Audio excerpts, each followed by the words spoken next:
لا حول ولا قوة إلا بالله العلي العظيم. حسبنا الله ونعم الوكيل ونعم المولى ونعم النصير. رب اشرح لي صدري ويسر لي أمري واحلل عقدة من لساني يفقهوا قولي. أعوذ بالله من الشيطان اللعين الرجيم. بسم الله الرحمن الرحيم. الحمد لله الذي لا يبلغ مدحته القائلون ولا يحصي نعماه العادون ولا يؤدي حقه المجتهدون. الذي لا يدركه بعد الحمم ولا يناله غوص الفتن. الذي ليس لصفته حد محدود ولا نعت موجود ولا وقت معدود ولا أجل ممدود. والصلاة والسلام على رسول الثقلين محبوب رب المغربين والمشرقين جد الحسن والحسين أبي القاسم محمد. اللهم صل على محمد وآل محمد الطيبين الطاهرين المعصومين. ولعنة الله على أعدائهم أجمعين من الآن إلى قيام يوم الدين. أما بعد فقد قال الله سبحانه تبارك وتعالى في كتابه الكريم وهو أصدق القائلين وقوله الحق. بسم الله الرحمن الرحيم. يا أيها الذين آمنوا اتقوا الله وكونوا مع الصادقين. صلوات اللهم صل على محمد وآل محمد. محترم سامعین اور عزاداران سید الشہداء، یہ قرآن مجید کے نویں سورہ توبہ کی آیت نمبر 119 ہے. سورہ توبہ جسے سورہ برات بھی کہا جاتا ہے، اور قرآن کے اندر جتنے سورے ہیں وہ سب بسم اللہ سے شروع ہوتے ہیں. یہی وہ اکیلا سورہ ہے جو بسم اللہ سے شروع نہیں ہوتا. قرآن میں 114 سورے ہیں اور 114 بسم اللہ الرحمن الرحیم ہیں. اس سوال یہ ہونا چاہیے، کوشچن یہ ہونا چاہیے، اور پرشن یہ ہونا چاہیے. ابھی ہندی میں مرثیہ پڑھا گیا. پرشن یہ ہونا چاہیے کہ پھر 114 بسم اللہ الرحمن الرحیم کیسے ہیں؟ جب اس نویں سورے میں بسم اللہ نہیں ہے تو پھر 114 بسم اللہ کیسے ہیں؟ تو عرض خدمت یہ ہے کہ اس لیے 114 بسم اللہ ہیں کہ سورہ براعت میں بسم اللہ نہیں ہے، سورہ توبہ میں بسم اللہ نہیں ہے، لیکن سورہ نمل یعنی جس کو چیونٹی والا سورہ کہتے ہیں، سورہ دا اینڈ، اس کے اندر جو ہے 2 مرتبہ بسم اللہ ہے. جب بلقیس کو خط لکھا گیا تو اس میں سب سے پہلے بسم اللہ کہا گیا. اور ہماری شریعت کے اعتبار سے، ہمارے فقہ کے اعتبار سے ہمارے لیے یہ ضروری ہے کہ بسم اللہ کو، چاہے وہ جہری نماز ہو چاہے اخفاتی نماز ہو، اسے بسم اللہ بلند آواز سے کہیں. یعنی نماز فجر جو ہے ہم بلند آواز سے پڑھتے ہیں، اس میں تو بسم اللہ بلند آواز سے کہنا ہی کہنا ہے. اسی طریقے سے مغرب بھی بلند آواز سے پڑھی جاتی ہے اور عشاء بھی بلند آواز سے پڑھی جاتی ہے. لیکن ظہرین یعنی ظہر عصر کی نماز کے لیے یہ کہ اخفاتی نماز ہے، اس میں حمد و سورہ، اور دوسرا سورہ جو ہم کے بعد پڑھا جاتا ہے اسے ہمیں دھیمی آواز سے کہنا ہے، آہستہ پڑھنا ہے. لیکن ان نمازوں میں بھی جو بسم اللہ کہنا ہے وہ جہر کے ساتھ کہنا ہے، بلندی کے ساتھ ہم کو پڑھنا. یہ بھی علامت مومن میں سے ایک علامت ہے کہ بسم اللہ کو بلند آواز سے کہتا ہے. اور اب جب 2 بتا دی تو تیسری بتا دیں جو لوگ نہیں آئے تھے کہ تیسری علامت مومن کی یہ ہے. پہلی علامت کیا ہے کہ زیادہ 40 پڑھے گا وہ. دوسری علامت یہ ہے کہ وہ بسم اللہ کو جہر کے ساتھ کہے گا، بلندی کے ساتھ کہے گا. تیسری علامت یہ کہ وہ خاک پر سجدہ کرے گا، یعنی مٹی کے اوپر، خصوصاً جو ہمارا طریقہ ہے اور طرہ امتیاز ہے کہ ہم خاک کربلا پر سجدہ کرتے ہیں. یہ تیسری علامت ہے. چوتھی علامت یہ کہ وہ انگشتر کو، انگوٹھی کو، رنگ کو اپنے ہاتھ میں پہنے گا. لہذا مستحب ہے عقیق کی اور فیروزے کی یا جو بھی ہم کو نگ میسر ہو جائے اس کی ہم انگوٹھی اپنے دائنے ہاتھ میں پہنیں. اور اس کے بعد جو یہ کہ پانچویں علامت یہ کہ صلوات پڑھے محمد والے محمد پر، اللہم صلی علی محمد وعلی محمد۔ 5 علامتیں جو ہیں امام نے بتائیں۔ تو بات یہاں شروع کی کہ بسم اللہ الرحمن الرحیم کو ہم کو جہر سے ساتھ کہنا ہے، لیکن اس سورے کے اندر بسم اللہ نہیں ہے۔ کیوں نہیں ہے؟ چونکہ اس کے اندر جو ہے مشرکین کے لیے، منافقین کے لیے اور کافرین کے لیے اللہ نے عذاب کا وعدہ کیا ہے کہ ان کے لیے سخت عذاب ہے، اور بسم اللہ الرحمن الرحیم جو ہے یہ اس بات کی علامت ہے کہ اللہ رحم والا ہے اور وہ بخشنے والا ہے۔ تو لہذا اس سورے کے اندر بسم اللہ نہیں ہے، بلکہ مستحب ہے کہ اس سے شروع میں ہم اعوذ باللہ من غضب الجبار کہیں کہ آئی سیک شیلٹر آف اللہ سبحانہ و تعالی، ہم اللہ کی پناہ چاہتے ہیں کہے سے، اس کے غضب سے جو جبار ہے، قہر کرنے والا ہے۔ صلوات پڑھے محمد والے محمد۔ اللہم صلی علی محمد وعلی۔ آیت میں پھر سے پڑھ لوں، سورہ توبہ سورہ نمبر 9 آیت نمبر 119، یا ایھا الذین آمنوا اتقوا اللہ وکونوا مع الصادقین۔ کم سے کم اس آیت کے ذیل میں 4 موضوعات کے اوپر گفتگو ہو سکتی ہے۔ نمبر 1، یا ایھا الذین آمنوا، ایمان کے اوپر بحث ہو سکتی ہے کہ ایمان کا معنی کیا ہے، ایمان کا مطلب صرف کہہ دینا یہ ایمان ہے کہ زبان سے ہم کہہ دیں، ایمان کے کیا درجات ہیں، ایمان مومن کسے کہتے ہیں، اور امیر المؤمنین کون ہیں، کیسے، ساری باتیں اس کے ذیل میں ہو سکتی ہیں۔ اس کے بعد یا ایھا الذین آمنوا اتقوا اللہ، تقوی پر بحث ہو سکتی ہے، تقوی کسے کہتے ہیں، تقوی کا معنی کیا ہے، متقی کون ہوتا ہے، تقوی کے مدارج کیا ہیں، کیا ہر آدمی متقی ہے، کیا ہر آدمی کا تقوی برابر ہے، اور اس کے بعد جو آخرین میں صادقین کے ساتھ ہو جاؤ، سچائی کسے کہتے ہیں، سچ کیا ہے، کون لوگ سچے ہیں، اور ان کی اطاعت کا حکم دیا گیا ہے۔ ہم ان تینوں باتوں پر گفتگو نہ کر کے ایک نیا پہلو لے کے آنا چاہتا ہوں۔ یا ایھا الذین آمنوا اتقوا اللہ کونوا مع الصادقین، مع الصادقین، مع کہتے ہیں عربی میں معیت کو، ساتھ ہو جاؤ، کونو ہو جاؤ مع الصادقین۔ تو معیت یعنی کیا؟ صلوات پڑھے محمد والے محمد پر۔ اللہم صلی علی محمد وعلی اب محمد۔ آپ کا ذہن جو ہے تھوڑا سا میں آپ کو اور کلیئر کر دوں، قرآن کیا کہہ رہا ہے؟ ان اللہ مع الصابرین۔ قرآن سب کو بچوں کو زبانی آیت یاد ہوگی، ان اللہ مع الصابرین۔ قرآن اللہ جو ہے وہ صابرین کے ساتھ ہے، صبر کرنے والوں کے ساتھ ہے۔ تو مع یعنی ساتھ میں، مع یعنی ساتھ میں، کونوا مع الصادقین، ان اللہ مع الصابرین، ہے نا، اللہ جو ہے صبر کرنے والوں کے ساتھ ہے۔ تو یہ مع کا کیا مطلب ہے، معیت کا کیا مطلب ہے، اس کے اوپر اگر آپ تھوڑی سی گفتگو کو ہمارے سماعت فرمائیں اور توجہ دیں تو میں انشاءاللہ آپ کے سماعت کو انشاءاللہ جو ہے محظوظ ہوں گے آپ، کہ ایک جو معیت ہے یعنی ساتھ ہے، وہ صرف جو ہے مطلق، یعنی معیت مطلق، یعنی ہم بس ساتھ میں ہیں۔ اس کی مثال اس طرح سے دی جا سکتی ہے کہ کوئی آدمی یہاں سے تصور کرے، انڈیا ہے، پاکستان ہے، یہاں کے اوپر کوئی آدمی ڈربن سے جوہنسبرگ فلائی کرے، اب جہاز میں سب ساتھ میں ہیں، تو کیا واقعا ساتھ میں ہیں؟ ایک کا مذہب کچھ اور ہے، دوسرے کا مذہب کچھ اور ہے، ہم کسی اپنے بزنس کام سے جا رہے ہیں، کسی کی عیادت کرنے جا رہے ہیں، کسی کی تشییع جنازہ میں جا رہے ہیں، ایک آدمی جو ہے شاید اپنے کسی سے ریلیٹیو سے صلہ رحم کے لیے جا رہا ہو، ایک آدمی شاید حرام کام کے لیے جا رہا ہو، پولیس سے فرار کر کے قتل کیا اس نے اس لیے وہ جا رہا ہو، ڈربن سے بھاگ کے جا رہا ہو، ایک آدمی جوہنسبرگ جا رہا ہو، جھوٹی گواہی دینے کے لیے جا رہا ہو۔ تو ہر ساتھ میں سب لوگ ہیں، توجہ ہے نا، سب ساتھ میں، لیکن سب کا ہدف الگ الگ ہے۔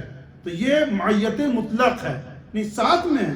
یا اگر آپ کار ڈرائیو کریں تو سب لوگ جا رہے ہیں، انٹو سے جا رہے ہیں، جوہنسبرگ جا رہے ہیں، کیپ ٹاؤن جا رہے ہیں، سب جا رہے ہیں ساتھ میں، واکنگ کے سب ساتھ میں ہیں، ہر ایک کا ہدف الگ الگ، بس وہ بس بیٹھا ہماری سیٹ پہ ہے ضرور، اگر بس کا سفر ہے تو بغل میں بیٹھا ہے، ہماری مثلا جو ہے 29F ہے، اس کی 29G ہے، ہمارے بغل میں بیٹھا ہے وہ، لیکن یہ ساتھ جو ہے معیت مطلق، بس جا رہے ہیں سب لوگ ساتھ میں۔ تو یہ ہمارا جو ہے عنوان بحث نہیں ہے، ایک یہ بھی ساتھ ہے۔ دوسرا عنوان بحث جو معیت ہو سکتی ہے وہ معیت مطلوب اور نامطلوب۔ ایک نامطلوب معیت کیا ہے؟ جسے ہم پسند نہیں کرتے، یعنی جیسا کہ کل بھی اس آیت کو میں نے عرض کیا آپ کے سامنے کہ کچھ لوگ جو ہے حیف کریں گے، افسوس کریں گے کہ یا لیتنی، کہ ہم نے جو ہے لم اتخذ فلانا خلیلا، کاش کہ ہم نے فلاں کو اپنا دوست نہ بنایا ہوتا، اس کے ساتھ میں نہ اٹھا بیٹھا ہوتا، اس کے ساتھ آیا گیا نہ ہوتا، اس کے ساتھ آنا جانا نہ رکھا ہوتا۔ اسی ساتھ قرآن کی دوسری بھی آیت ہے، یا لیتنی، کہ ہم نے رسول کے راستے کو چنا ہوتا، لم اتخذ مع الرسول سبیلا، اس طرح سے قرآن کی آیت ہے کہ ہم نے رسول کے ساتھ راستے کو چنا ہوتا، یعنی جس راستے پر رسول چل رہے تھے اس راستے کو ہم نے چنا ہوتا۔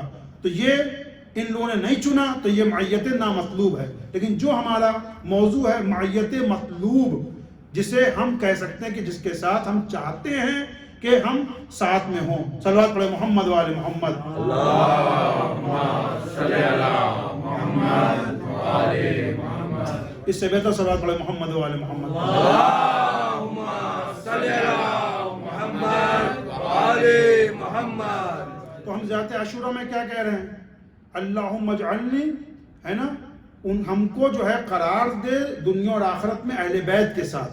یعنی ہم ذات عاشورہ کے اندر یا دوسری دعاؤں کے اندر ہم دعا کرتے نظر آتے ہیں کہ کاش کہ ہم کربلا میں ہوتے تو ہم آپ کے ساتھ جو ہے افوز و معاکم، آپ کے ساتھ جو ہے نجات کے درجے پر، کامیابی درجے پر آپ کے ساتھ ہم فائز ہوتے۔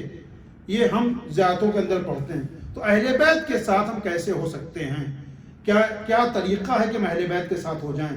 اب کوئی اہل بیت جو ہے ظاہر سی بات ان کا ایک راستہ ہے، ایک طریقہ ہے، اگر ہم اس طریقے کو فالو کریں گے، ان کی اتباع کریں گے، تو ہم جو ہے نا یقیناً ہم کہیں پر ہوں ہم اہل بیت کے ساتھ ہیں۔ اور اگر ہمارا کردار، ہمارا اخلاق اہل بیت سے فرق کرتا ہے تو ہم چاہے زبان سے لاکھ کہیں، چاہے فزیکلی ہم کربلا میں دفن ہو جائیں، نجف میں دفن ہو جائیں، مشہد میں دفن ہو جائیں، لیکن ہم اہل بیت کے ساتھ نہیں ہیں۔ اور پوری ذمہ داری سے بات کہہ رہا ہوں، ابھی واقعہ آپ کو بیان کروں گا کہ یہ کوئی بے دلیل واقعہ نہیں کہہ رہا ہوں، کہ ایک آدمی بزم رسول میں بیٹھا ہے، آنا جانا ہے، رسول کے ساتھ اٹھنا بیٹھنا ہے، لیکن رسول اس کے اخلاق کی بنا پر اس کو اپنے پاس سے ہٹاتے ہوئے نظر آ رہے ہیں، تو اس کا اخلاق غلط ہے۔ لیکن ایک فارس کا رہنے والا جس کی زبان الگ ہے، کلچر الگ ہے، فرہنگ الگ ہے، سب کچھ الگ ہے، رسول کہتے ہوئے نظر آ رہے ہیں سلمانو منا اہل البیت۔ صلوات پڑھیں محمد والے محمد۔ اللہم صلی علی محمد وآل تو یہ معیت کون سی معیت ہے؟ یہ کون سا ساتھ ہے؟ یہ ساتھ کیا ہے؟ اخلاق کے ساتھ ہم رسول کے ساتھ ہیں، ورنہ صرف ساتھ میں بیٹھنا۔ اور یہی جو ہے ہمارا اختلاف ہے کہ جو لوگ کہتے ہیں سارے اصحاب جو ہیں جنت میں جائیں گے، اصحاب جو ہیں سب نجوم کی مانند ہیں، ستاروں کی مانند ہیں، دے آر لائک اسٹارز، جس کو بھی ہم فالو کریں گے جنت میں ہم چلے جائیں گے، ہماری نجات ہو جائے گی۔ بھائی ان کی نجات بہت مشکل سے ہوگی، نہ جانے ہوگی یا نہیں ہوگی، چونکہ جو ڈیفینیشن بیان کی گئی اصحاب کی، وہ ڈیفینیشن یہ ہے کہ جس نے رسول کو دیکھا، اور وہ بھی دیکھنا کون سا دیکھا؟ نہ کہ زمانہ دیکھا ساتھ میں بیٹھا، بلکہ جیسے ہمیں مجلس ہو رہی ہے، کوئی آدمی گزرا اس نے ایک نظر دیکھا، تو یہ بھی دیکھنا کہلائے گا، لہذا وہ بھی اصحاب میں شمار ہو گیا۔ تو ہمارے یہاں معیار صحابیت کا کچھ اور ہے۔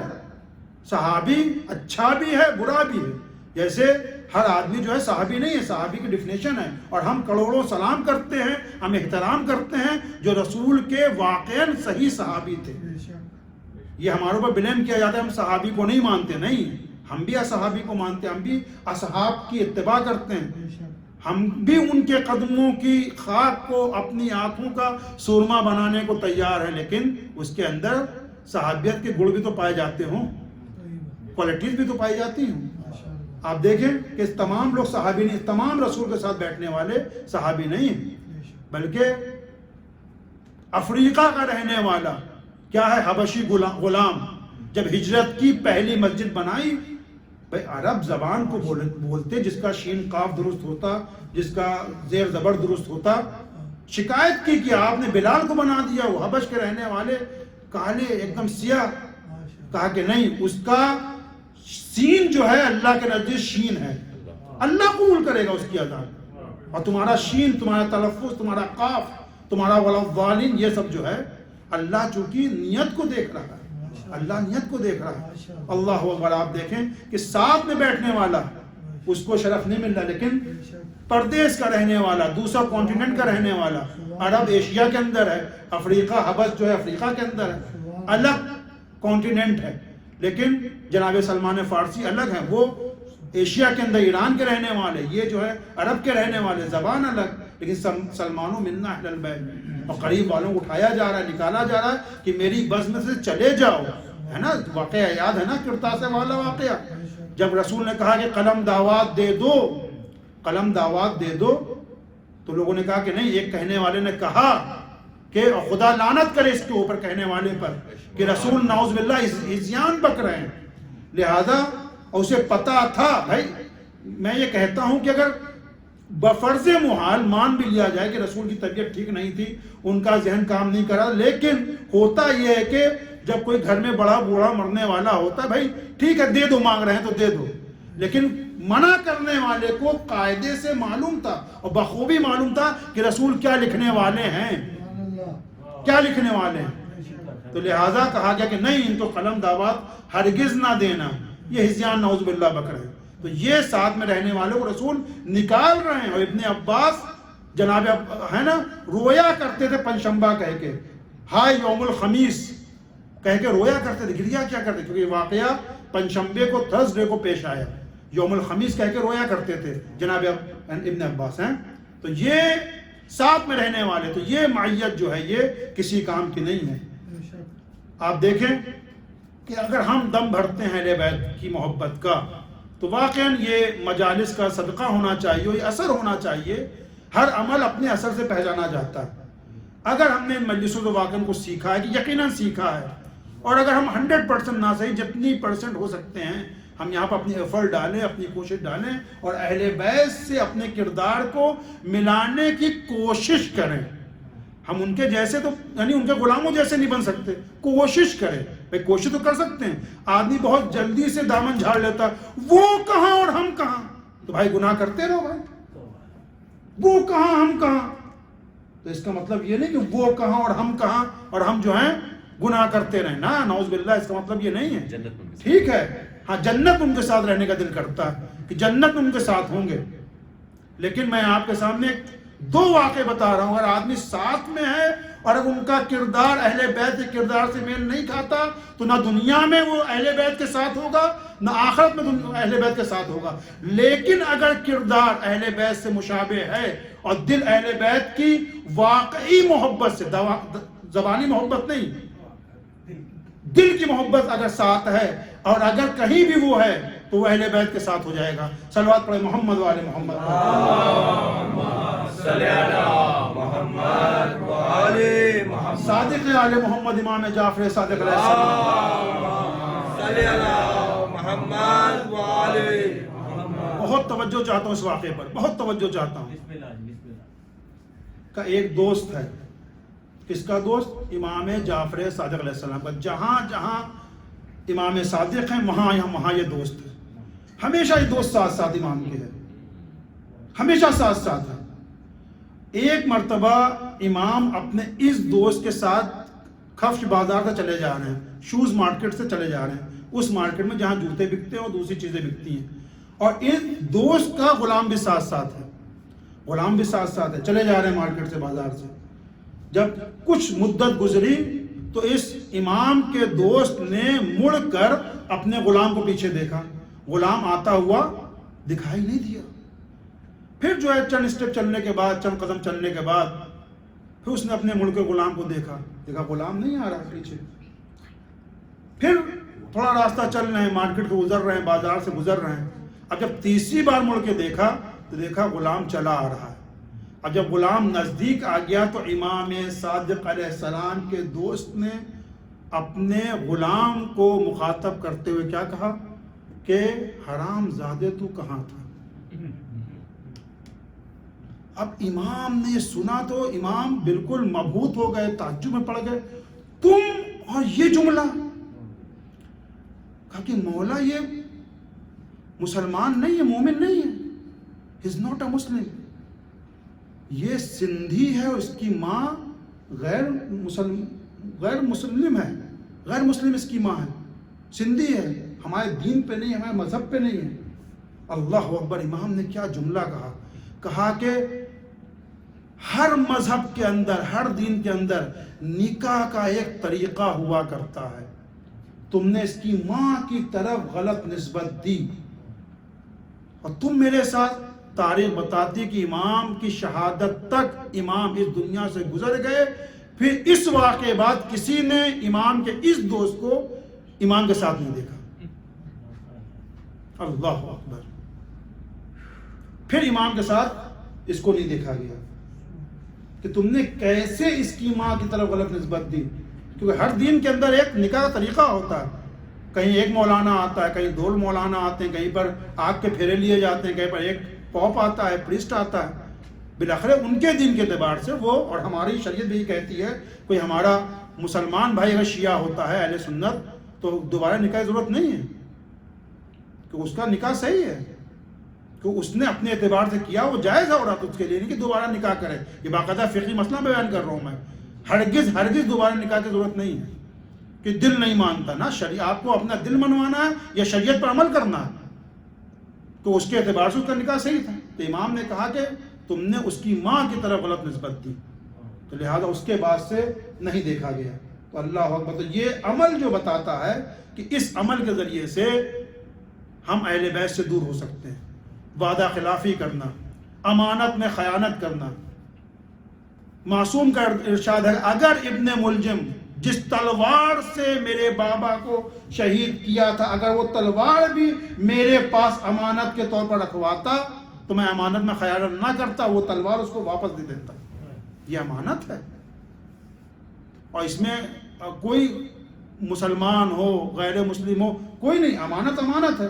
ایسا نہیں کہ امانت میں خیانت کریں، کوئی بھائی یہ غیر مسلم ہے لہذا اس کا مال ہڑپ کر جاؤ، نہ، یہ نہیں ہے، بلکہ یہ ہے کہ اگر ہمارا شیعہ تو وہ ہے کہ اگر کسی شہر کے اندر پوچھا جائے سب سے اچھا کون ہے تو لوگ بتائیں کہ ہاں وہ جعفر صادق کا ماننے والا وہ سب سے اچھا ہے، امانت میں، وعدے کو وفا کرنے میں۔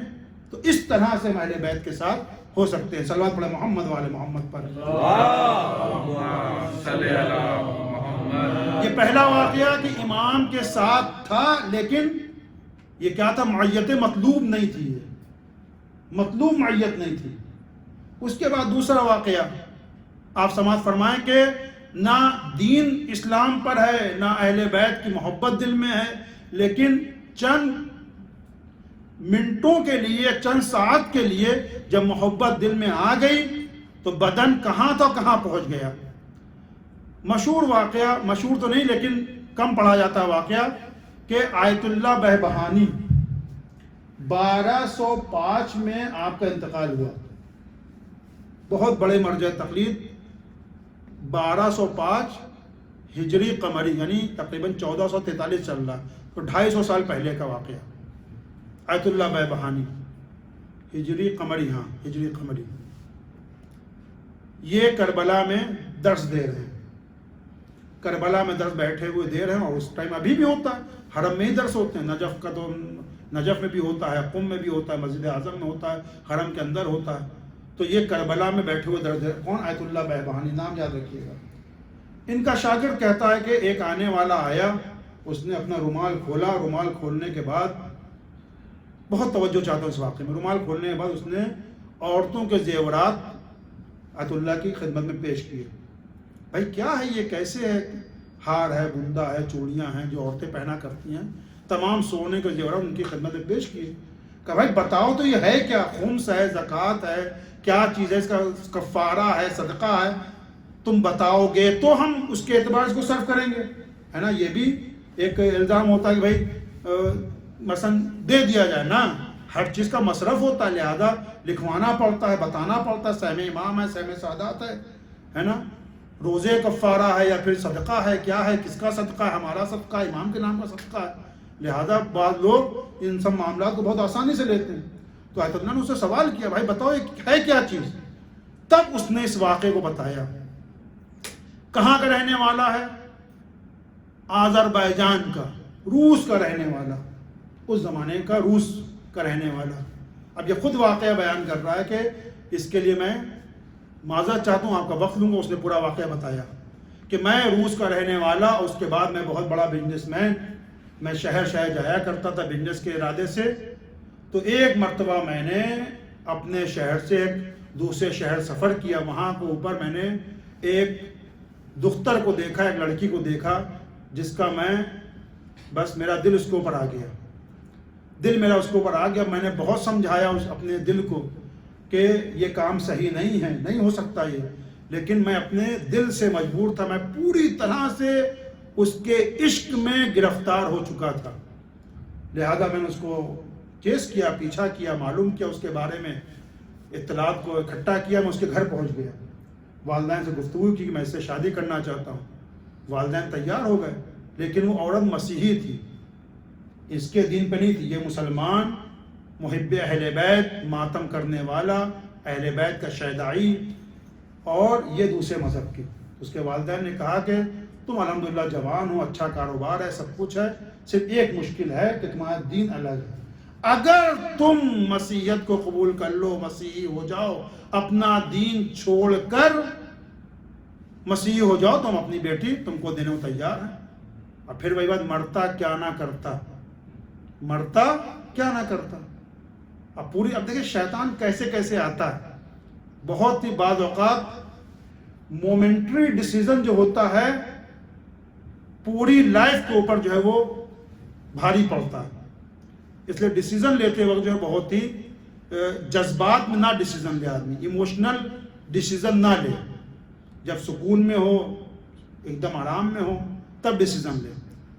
تو کہا کہ بھائی تمہارا دین الگ ہے، لہذا نہیں ہو سکتا. یہ اچھا کاروبار ہے، سب کچھ ہے، خوبصورت ہو، سب کچھ ہے، ہینڈسم ہو، we are ready, but with this condition you have to convert. تو مرتا کیا نہ کرتا، اس نے جو ہے مسیحیت کو قبول کر لیا، لیکن دل جو ہے ابھی بھی مان نہیں رہا تھا. چونکہ عشق میں گرفتار تھا، لہذا دل نہیں مان رہا تھا. زندگی کرنے لگا کرنا. اب یہ اس نے جو ہے دو طریقے اپنائے کہ دل میں اہل بیت کی محبت ہے، بظاہر اب اس نے ایکٹنگ کرنا شروع کر دی ان کے مذہب کے اعتبار سے. اب جب زمانہ گزرنے لگا، اس درمیان جب محرم آیا، اب اس کا دل مچل رہا ہے، کیسے برداشت کرے. اس کی بیوی نے نوٹ کیا کہ یہ ابھی تک تو ٹھیک تھا، یہ چند دنوں میں، ان آخر کے دنوں میں کچھ جو ہے اس کا یہ کیا بہیو کر رہا ہے، نہ آتا ہے، نہ صحیح سے کھاتا ہے، نہ بیٹھتا ہے، لگتا کچھ پریشانی ہے. جب بہت بیوی نے فورس کیا، اور پھر جب محرم آ گیا، عاشور کا دن آ گیا، تو گزار و قطار یہ رویا، بس یہ پھٹ گیا گویا، ایک دم برداشت نہیں کر سکا یہ. تب بیوی سے بتایا، تو بیوی سے کہا کہ دیکھو میں تمہارے عشق میں گرفتار تھا، لہذا for your sake, because of you, میں نے اپنے دین کو کنورٹ کیا، لیکن میں دل سے ابھی بھی عاشق حسین ہوں. میں ابھی بھی دل سے میں عاشق محمد والے محمد و اہل بیت کا میں محب ہوں. اب جو ہے بیوی تھی، 12 سال رہ چکی تھی. کہا کہ کیا واقعہ، یہ کس کی بات کر رہے ہو؟ تب اس نے بتانا شروع کیا. اب اللہ کرنا کہ بیوی بھی فوراً دل مچلا. ویسے ہی اللہ اکبر، جیسے ہی نام حسین سنا، نام حسین تیر کی طرح اس کے دل میں نفوذ کرتا چلا گیا. مسیحی تھی، نفوذ کرتا چلا گیا. کہا کہ ٹھیک ہے، یہ حسین ہے، یہ مولا حسین ہے. کون؟ آیت اللہ بیبہانی کا واقعہ 1205. نفوذ کرتا چلا گیا. اب کیا کرنا چاہیے؟ کہا کہ چلتے ہیں کربلا، اور وہاں پر یہ اپنا دل کو ہلکا کریں گے. زیاد کو چلتے ہیں، لیکن قدرت کا یہ کرنا کہ اسی رات بیوی مریض ہوئی، یا کچھ دن کے بعد، تھوڑے سے فرق کے ساتھ واقعہ، بیوی مریض ہوئی، انتقال کر دی. اب اس نے بیوی کو تو بتا دیا تھا کہ میں ایسا ہوں، لیکن گھر والوں کو نہیں پتا تھا. لہذا اب مجبور، لہذا مسیحیت کے اعتبار سے وہ تابوت کے اندر، کوفن کے اندر باقاعدہ اس کو جو ان کا طریقہ اس کے اعتبار سے دفنایا گیا. اب اس کا دل مچل رہا کہ میری بیوی جو ہے شیعہ ہو چکی تھی، محب اہل بیت ہو چکی تھی، سب کچھ تھا اس کے پاس. لہذا جو ہے اب یہ تو گئی، اس کا اکارڈنگ ٹو جو ہے فقہ اہل بیت کے اعتبار سے اس کا جو ہے تشییع جنازہ اور یہ سب غسل کفن نہیں ہوا. تو لہذا اس نے بہت ہمت کر کے، اب یہاں سے بہت غور سنیے گا، ہمت کر کے اس نے جو رات کے وقت جو ہے جا کے اپنی بیوی کی قبر پہ گیا ہے. اب یہاں پہ دو طرح سے ملتا ہے، جو میں نے ایک ذاکر سے سنا اس میں اور اس میں تھوڑا فرق ہے. کہ جو میں نے پڑھا حوضے کی سائڈ میں کہ وہ چاہتا تھا کہ جنازے کو لے کے کربلا میں دفن کرے. لیکن جو ذاکر نے پڑھا وہ یہ پڑھا کہ بھائی کہتے ہیں انت بھلا تو سب بھلا، آخری میں تو اچھا ہونا چاہیے، ہمیشہ تو مسیحی تھی، اب مر گئی ہے اور محب اہل بیت ہو چکی ہے، لہذا اس کو جو ہے کفن دفن جو ہے اپنی فقہ اعتبار سے، اپنی شریعت اعتبار سے دے دیا جائے. تو لہذا جو بھی معاملہ رہا ہو، چاہے غسل و کفن دینے کے لیے یا کربلا موو کرنے کے لیے میت کو، اس نے قبر کو کھولا. لیکن یہ زیادہ صحیح لگ رہا ہے کہ اس ٹائم اتنی آسانیاں نہیں تھیں.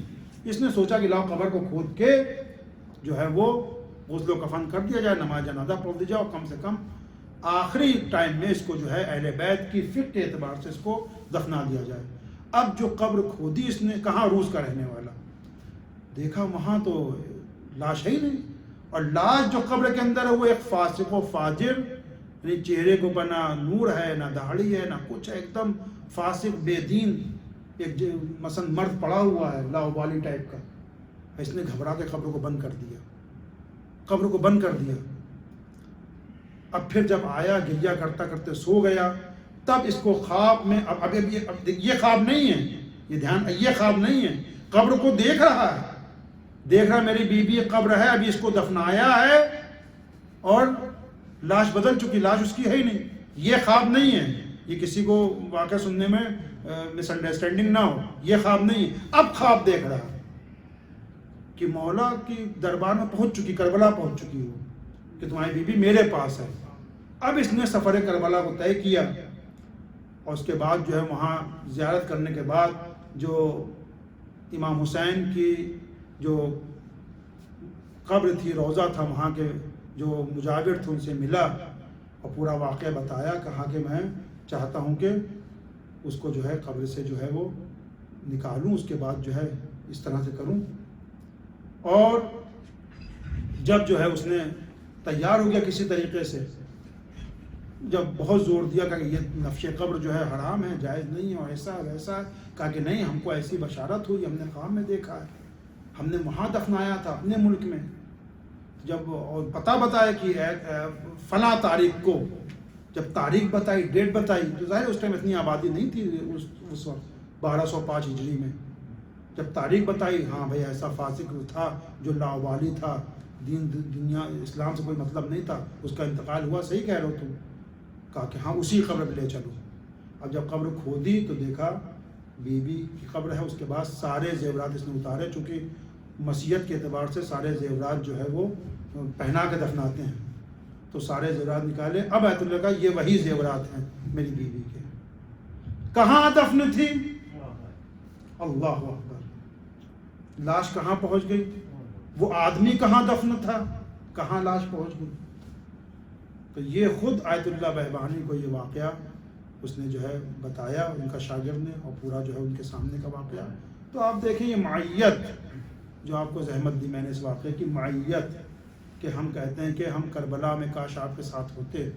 تو واقعاً کربلا میں 3 دن کی بھوک تھی، پیاس تھی. وہاں تو یہی تھا، مولا چاہتا ہوں یہ کہ اول وقت نماز ہے، زندگی کی آخری نماز آپ کے ساتھ پڑھ لیں. کہ ہم بھی اے سی میں آج کل نماز اول وقت پڑھتے ہیں، پیٹ بھرا ہوتا ہے، سیراب ہوتے ہیں، کہ ہمیں نماز یاد رہتی ہے. یہ تھے اصحاب حسین، یہ تھے حسین کی معیت کرنے والے، یہ تھے حسین کے ساتھی جو حسین کے ساتھ تھے. اللہ اکبر. بس شب 40 ہے، شب 40 ہے، اور روایت کے مطابق انہی دنوں میں جو ہے 14 کو دن اہل بیت کا قافلہ جو ہے رہا ہو کر کربلا پہنچا، جس کے مصائب میں نے عرض کیے. عزیزوں، بڑی ہولناک رخصت ہے اہل بیت کی کربلا سے. کربلا سے کم 4 رخصتیں ایسی ہیں جو تاریخ نے اپنے داون کے اندر محفوظ کی، لیکن ان 4 رخصتوں میں بڑا فرق ہے. پہلی رخصت سن 60 ہجری 28 رجب، جب ایک قافلہ مدینے سے نکل رہا ہے. اللہ اکبر، کیا شان ہے قافلے کی. عماریاں ہیں، پردے پڑے ہوئے ہیں، زینب ام کلثوم ہیں، جناب عباس ہیں، جناب علی اکبر ہیں، جناب عباس ہیں، امام حسین علیہ السلام ہیں. راوی کہتا ہے کہ میں نے دیکھا کہ محلے بنی ہاشم میں مثلا ہلچل ہے، قافلہ جا رہا ہے، در و دیوار سے رونے کی آواز آ رہی ہے اور ایک باوقار شخص کرسی پہ بیٹھے ہوئے ہیں. کون؟ یہ ہمارے اور آپ کے امام حسین علیہ السلام ہیں. وہ کہتا ہے ایک مرتبہ جو ہے بیت الشرف کا پردہ اٹھتا ہے، دروازہ کھلتا ہے اور ایک بی بی آتی ہیں. علی اکبر آگے بڑھتے ہیں، بڑے احترام سے ان کو محل میں بٹھا دیتے ہیں. ایک اور بی بی آتی ہیں، جناب عباس آگے بڑھتے ان کو بٹھا دیتے ہیں. اس طرح سے احترام کے ساتھ جو ہے بیویوں کو ہماریوں پر سوار کیا جا رہا ہے. ماؤں کی گودیاں آباد ہیں. یہ ایک رخصت ہے. لیکن ہر جانے والوں کا یہ معلوم ہوتا ہے، آپ بھی پردیس کے اندر ہیں، آپ کو یقین ہے، معلوم ہے، دل مطمئن ہے کہ ایک دن آئے گا کہ ہم اپنے وطن جائیں گے واپس. جب حسین نکل رہے ہیں کربلا سے، حسین کو معلوم ہے، اسی لیے ماں کے لحظ سے اس طرح سے رخصت ہو رہے ہیں. اے مادر گرامی، اب یہ حسین آپ کی لحد کے اوپر جو ہے چراغ روشن کرنے نہ آئے گا. اے نانا، اب یہ حسین واپس نہ آئے گا. اجزاکم اللہ. یہ پہلی رخصت ہے. دوسری رخصت 10 محرم کو جب امام نکل رہے ہیں بیویوں نے کہا مولا ہماری گزارش یہ ہے کہ ہم 2 رویاں صفے بنا لیں، آپ ہمارے درمیان سے نکلیں. لو عزیزوں، بیویوں نے 2 رویاں صفے بنا لی. امام نکلنا چاہتے ہیں. کبھی زینب کے چہرے پہ نگاہ پڑتی ہے، ارے اس کے انہوں محمد شہید کر دیے گئے. کبھی ام لیلا کے چہرے نگاہ پڑتی ہے، اس کا 18 سالہ علی اکبر سینے پہ برچھی کا پھل لگا، شہید کر دیا گیا. عباس شہید کر دیے گئے. ام فروا کو دیکھا ہوگا تو قاسم کی پامال لاش یاد آئی ہوگی. جب رباب کے چہرے پر نگاہ کی ہوگی تو امام کا دل بڑا آیا ہوگا. ارے اسی رباب کو میں وعدہ کر کے گیا تھا، اے رباب اپنے بچے کو دے دو، میں اسے پانی پلا دوں، شاید اشقیا کو کچھ ترس آ جائے، اس کو پانی پلا دوں. اجزاکم اللہ. لو عزیزو، یہ دوسری رخصت ہے. تیسری رخصت کون سی رخصت ہے؟ تیسری رخصت وہ امام وہ سرائے کربلا کی 11 محرم کو رخصت ہے، جب یہ قافلہ کربلا سے کوفے جا رہا ہے.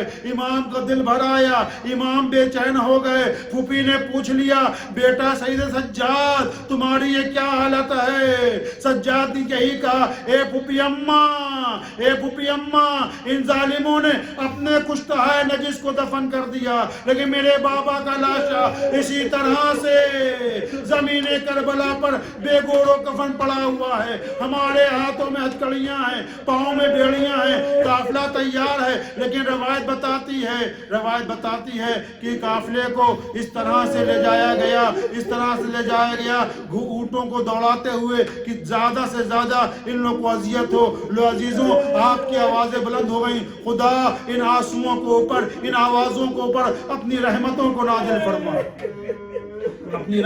نازل فرما. یہ تیسری رخصت ہے. چوتھی رخصت کون سی رخصت ہے؟ وہ چوتھی رخصت اسرائے کربلا کی چہلم کے دن جو ہے یہ لوگ پہنچے ہیں، اور روایت کے مطابق 3 دن تک کربلا میں قیام کیا ہے، 3 دن تک حسین کا ماتم کیا ہے. اور جب یہ روانہ ہونا چاہتے ہیں تو روایت بتاتی ہے جب سب ہماریوں میں سوار ہو گئے تو ایک بی بی اور بیٹھی ہوئی ہیں، امام حسین کی قبر سے لپٹی ہوئی بیان کر رہی ہیں. زینب آتی ہیں، اے رباب قافلہ تیار ہے، کیا مدینے نہ جاؤ گی، مدینے نہ چلو گی؟ رباب نے چہرہ اٹھایا، اے زینب آپ کے بھائی مارے گئے، حسین مارے گئے، آپ کا عباس مارا گیا، آپ کا علی اکبر مارا گیا، لیکن ابھی آپ جب مدینے جائیے گا تو آپ کے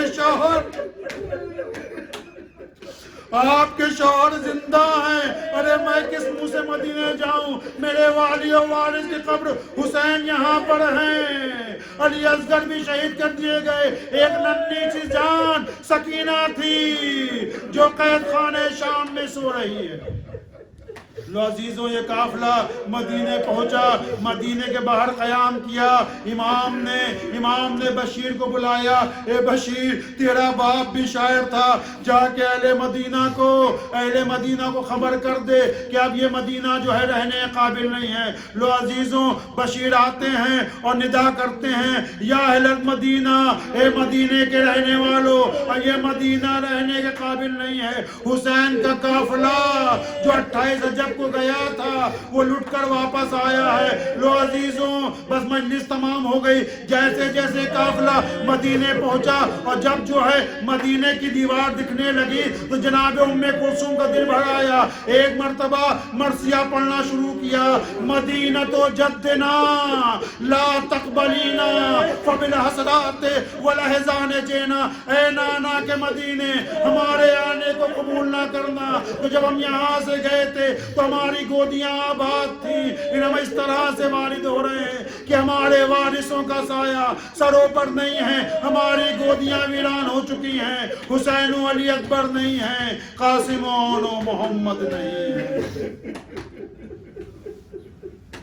وَسَيَعْلَمُ الَّذِينَ ظَلَمُوا أَيَّ لِلَّهِ وَإِنَّا إِلَيْهِ رَاجِعُونَ۔ بار الہ ہمارے اس ذکر خیر کو قبول فرما، جو مقروض ہیں ان کے قرضے کو ادا فرما، جو بے اولاد ہیں خصوصاً ان کے اے اللہ ان آنسوؤں کا واسطہ، ایک جو وقت بتایا گیا ہے کہ دعا قبول ہونے کا وہ یہی وقت ہے جب آنکھوں میں آنسو ہیں، اللہ اس پر شہدا پر جو لوگ بھی بے اولاد ہیں ان کو اولاد عنایت فرما، جو لوگ مقروض ہیں قرضے کو ادا فرما، ہمارے علماء اعلیٰ مراجع کرام کا سایہ سروں پر باقی رکھ، ہمارے جوانوں کو امر بالمعروف پر عمل کرنے اور اس کو تبلیغ کرنے کی توفیق کرامت فرما، پرچم اسلام کو سربلند فرما، پرچم کفر نفاق کو سرنگو فرما، ہم سب کے امام زمانہ کے ظہور میں تاجل فرما اور ہم کو ان کے اعوان و انصار میں شمار فرما۔ ربنا تقبل منا انک انت السمیع العلیم۔ ماتم حسین۔